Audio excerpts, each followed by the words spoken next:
New York City, December 8, 1980. Cold wind bit through the streets outside the Dakota. Fans gathered, murmuring with anticipation, unaware of the tension lurking in the shadows. Every step, every whisper, every flicker of light amplified the suspense. The night held a secret, waiting to unfold. John Lennon, global icon and former Beatle, stepped out into the cold December night, radiating calm and warmth. His presence drew fans like a magnet, their hearts beating with admiration and anticipation. Beyond music, he was a voice of peace and hope, a figure whose words and melodies had inspired millions. Fans whispered stories of how his songs shaped their lives, and every wave, every smile from Lennon strengthened that connection.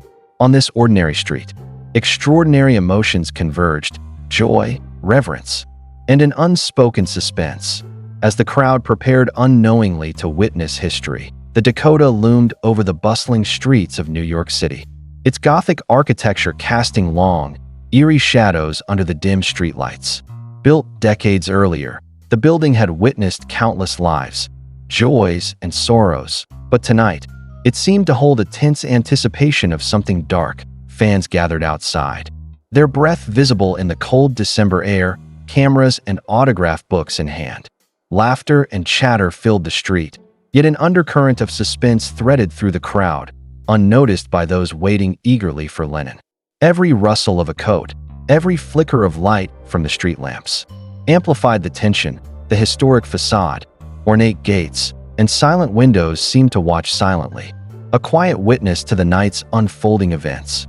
The ordinary energy of fans, mixed with the shadows stretching long across the pavement, created a chilling contrast, an innocent excitement unknowingly poised against the danger lurking just out of sight.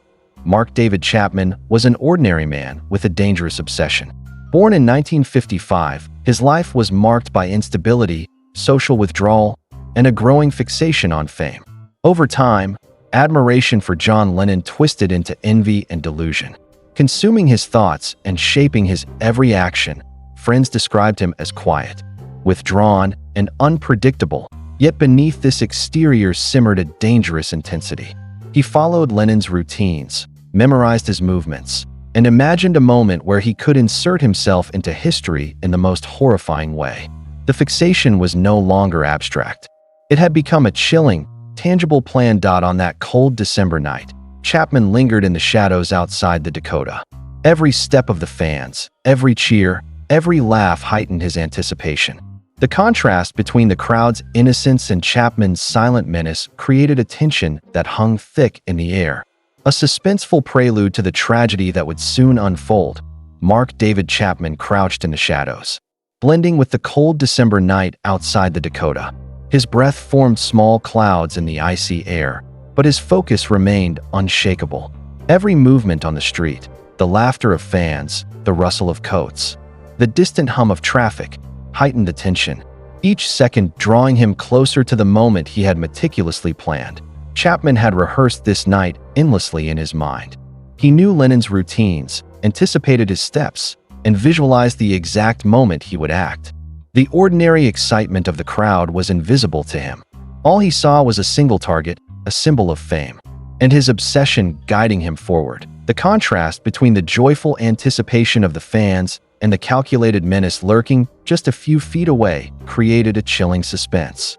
The night seemed to hold its breath, a tense pause before the tragedy that would forever alter history.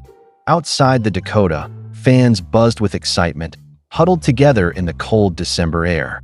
Cameras clicked, laughter echoed, and friends shared stories of Beatles concerts and John Lennon songs that had shaped their lives.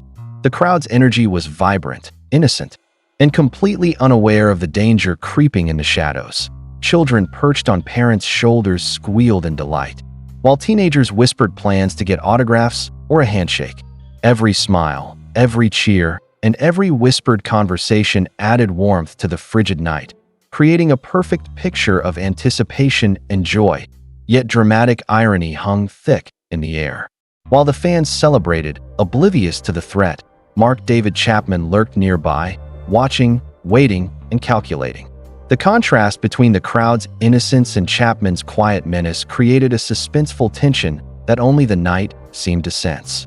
Every cheer, every laugh, every step brought the moment of tragedy closer, leaving the audience to feel the haunting weight of impending danger. The Dakota doors opened, and John Lennon stepped out into the chilly December night. Fans gasped and cheered, their excitement palpable as the legendary musician approached. His calm demeanor and warm smile immediately drew people in, each wave an autograph deepening the connection between idol and admirer. Lennon paused to sign albums, shake hands, and greet his fans personally. The crowd's joy was infectious, their laughter and chatter filling the air, creating a sense of peace and normalcy. Yet beneath this calm, suspense quietly built, an unseen presence lurking nearby, watching every move. Chapman, hidden in the shadows, measured each step, each interaction, calculating the moment that would change history. The ordinary street, alive with celebration and admiration, now balanced on the edge of danger. Every cheer and every smile unknowingly intensified the tension. In that fleeting, peaceful moment, the night held its breath, foreshadowing the tragedy poised to shatter the calm outside the Dakota. From the shadows, Mark David Chapman advanced, each step deliberate, measured, and terrifyingly calm. The cold December night did nothing to slow his focus. His eyes were locked on John Lennon.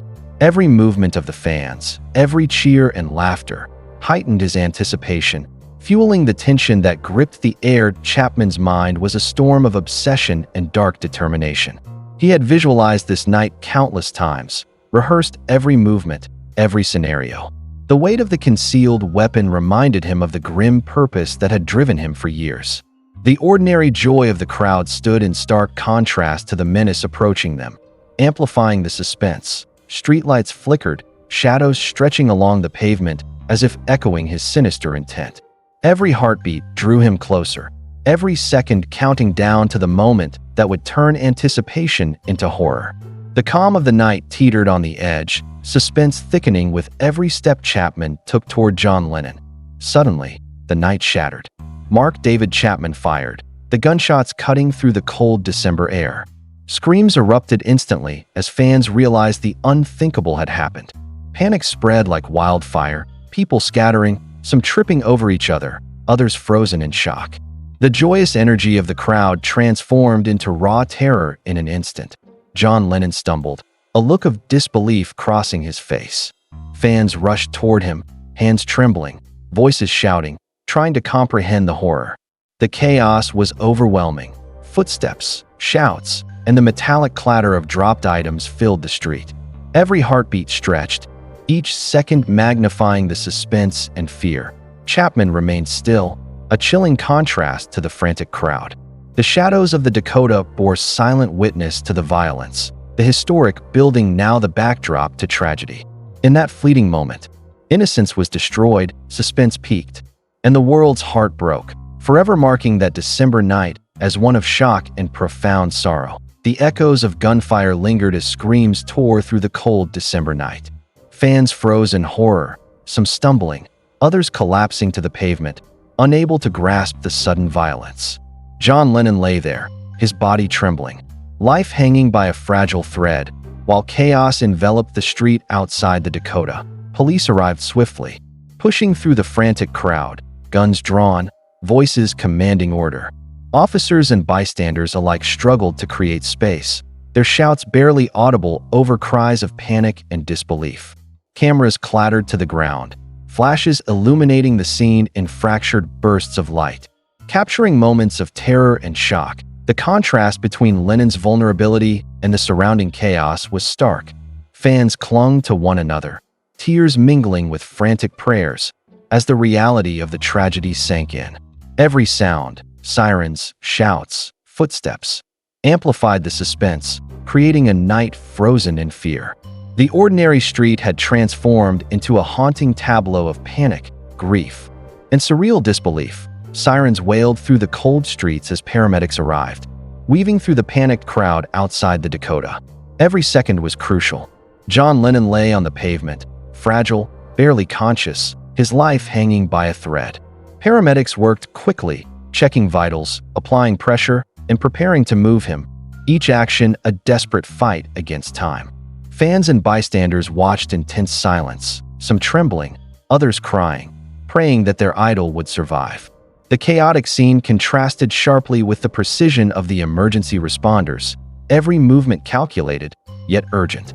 Cameras flashed sporadically, capturing fragments of the night's terror, while the distant hum of traffic and the wind through the streets amplified the suspense.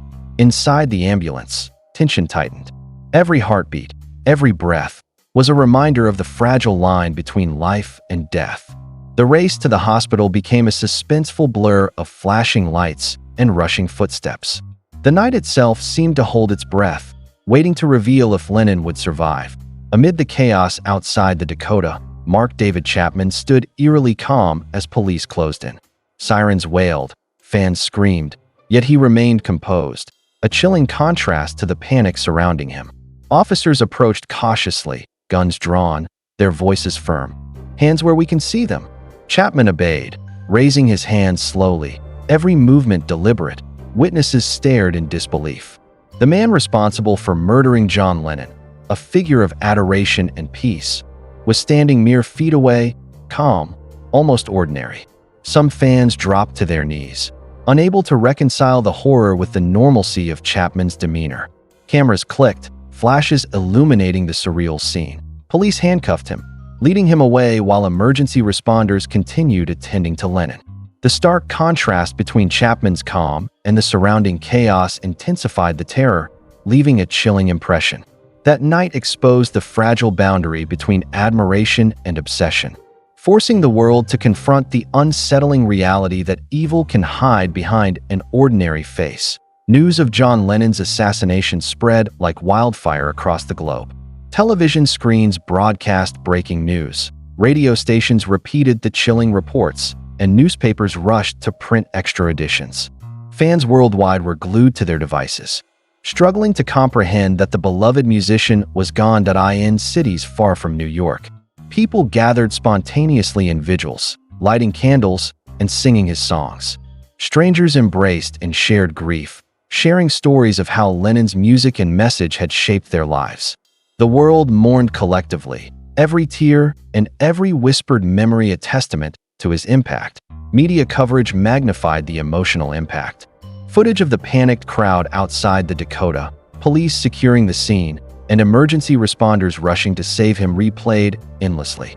Headlines screamed shock and outrage, while fan letters, interviews, and radio tributes conveyed sorrow and disbelief. The global reaction captured both the horror of the crime and the profound influence of Lennon's life, uniting millions in grief and remembrance. The investigation into John Lennon's murder revealed a chilling truth about Mark David Chapman. Police meticulously pieced together his actions, uncovering a history of mental instability, obsession, and delusion. Every detail, from his journals to his notes, painted a portrait of a man consumed by fixation on Lennon.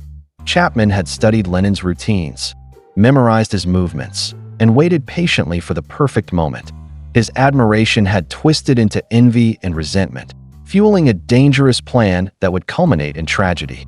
Investigators found disturbing evidence of his obsession, revealing the depth of his psychological disturbance and the terrifying premeditation behind the crime.